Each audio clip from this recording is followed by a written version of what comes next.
This is Optimal Finance Daily, episode 2071, Breaking Our Addiction to Home Updates, The Hidden Money We Saved by Selling Our House, by Chris of KeepThrifty.com. And I'm your host and personal finance enthusiast, Diana Merriam. Now let's get right to it as we optimize your life. Breaking Our Addiction to Home Updates, The Hidden Money We Saved by Selling Our House, by Chris of KeepThrifty.com. $29,000. That's how much we spent on updates and maintenance in the last 2 years we lived in our house. It was higher than either of us had considered, and yet we realized that we would have spent tens of thousands more if we had stayed in our house. It's worth taking a look at why this is and what we can do to save ourselves if we get back into home ownership. The updates that never end. Much of our remodeling in the last few years had been focused on what we felt was necessary in order to capture the most value when selling our house. Beyond these, we left our house with a few future projects: replacing the carpeting, installing a dishwasher, replacing the kitchen appliances and water heater, and fixing up the landscaping. In the back of our heads, though, we had a list much longer than that. If we had chosen to stay in our house for the next 20 years, we would have done a whole lot more. Redo the railing around our porch. 20-year-old worn plastic has lost its appeal. Add a fireplace to the living room. Replace our open deck with a screened-in deck. Buggy Wisconsin summers are a lot nicer when they can't get to you. Finish the walls on the interior of the garage. Install better storage solutions and shelving. Build a pergola over the stamped concrete patio to create a shaded outdoor space. Replace fiberglass tub or shower in the master bedroom with a tiled shower and glass door. Move the washer and dryer out of the basement up to the same floor as the bedrooms. And replace the roof, maybe a nice metal one, or some cool Tesla solar shingles. Our discussion about the future home updates were like a financial version of the song that doesn't end. We'd get to the end of the list and then think of one more thing, and then another, and then another. Playing that game would likely have cost us nearly 6 figures in updates over the next 2 decades. Every one of these updates would have increased the value of our home and made it look more like something out of a design magazine. On the flip side, they would have seriously interfered with our financial ability to pursue other dreams. One of the big dreams we've been able to fulfill recently was our desire to downsize. We sold our house and chose to rent an apartment. As we changed our environment, we suddenly have a big new constraint. As renters, we literally cannot update our apartment. Sure, we can swap out pieces of furniture, but we aren't allowed to paint the walls, update the trim, install recessed lighting, take down walls, or anything else that our old selves would be itching to do. You'd think moving from an environment where we can mold our space however we liked to one where we can't make the smallest of changes would feel like a loss of freedom. It's actually been quite the opposite. The benefit of intentional constraints. Surprisingly, we've found a sense of peace and freedom from the fact that we don't have to consider remodeling an option. Who cares about the perfectly 1990s oak trim when you can't do anything to change it?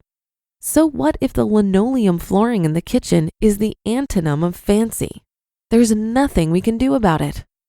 Our lack of ability to take action has left us feeling freer than we did before.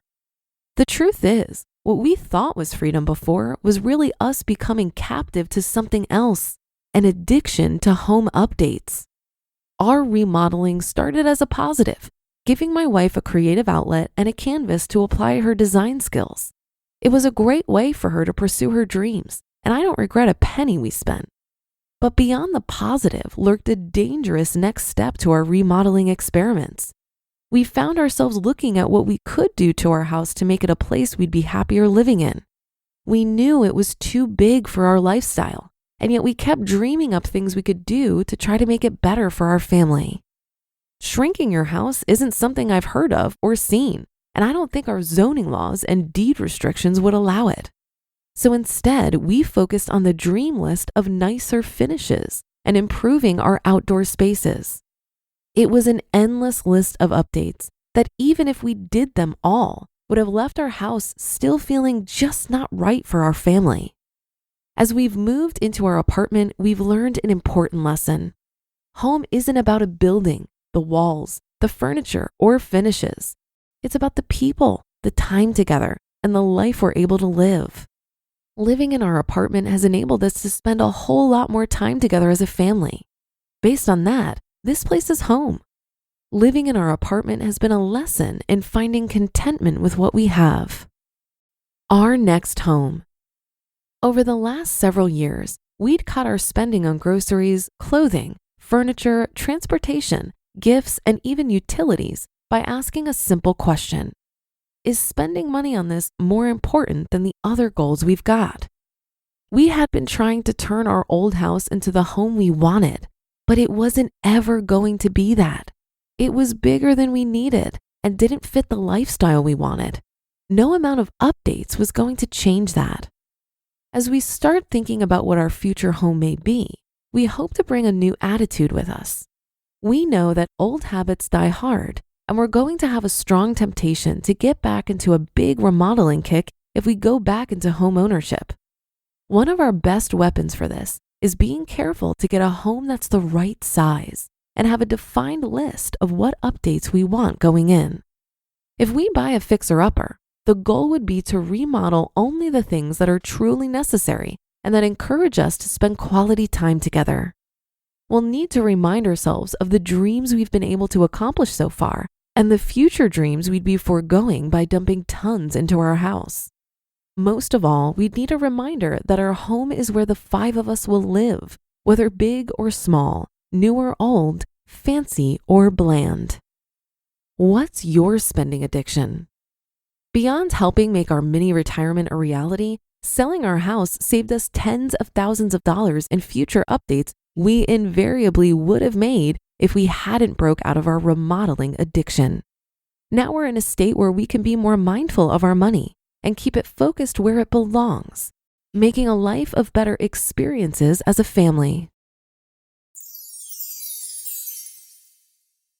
You just listened to the post titled, Breaking Our Addiction to Home Updates, The Hidden Money We Saved by Selling Our House, by Chris of KeepThrifty.com. If you liked this article, I'd encourage you to go back and listen to episode 1747, titled, Does Remodeling Pay Off? Probably Not, by Sam of FinancialSamurai.com. Chris makes an assumption that all those updates would increase the value of his home. But if he talked to Sam about that, he might think otherwise.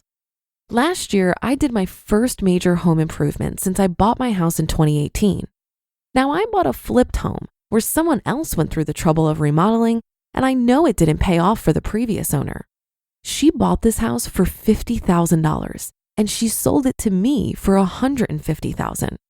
However, she lost $40,000 with her first contractor, who completely botched the flip.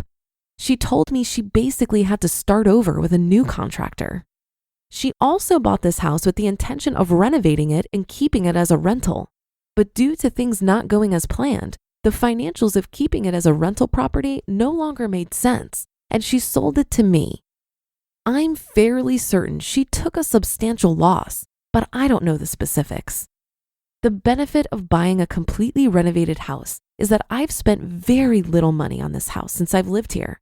Just some minor maintenance stuff here and there. However, with my Midwestern gentleman moving in last December, we had a need for more usable space in the basement. Up until that point, I didn't use my basement for much because it's pretty damp down there. The house is over 100 years old, so this is typical. I decided to water seal the basement, and it only cost me $5,600. I don't think it's worth ever finishing the basement, but if it's water sealed, we'll be able to store things down there and have much more usable space. I also think it'll make the house more appealing if I decide to sell it one day, as the company I chose offered a lifetime guarantee that can be transferred to future owners. While my motivation for doing this has nothing to do with increasing the value of the home, based on Sam's advice on when a home improvement is worth it, I think he'd approve of my decision. And that should do it for today. Have a happy rest of your day. and I'll see you on the Friday show tomorrow, where your optimal life awaits.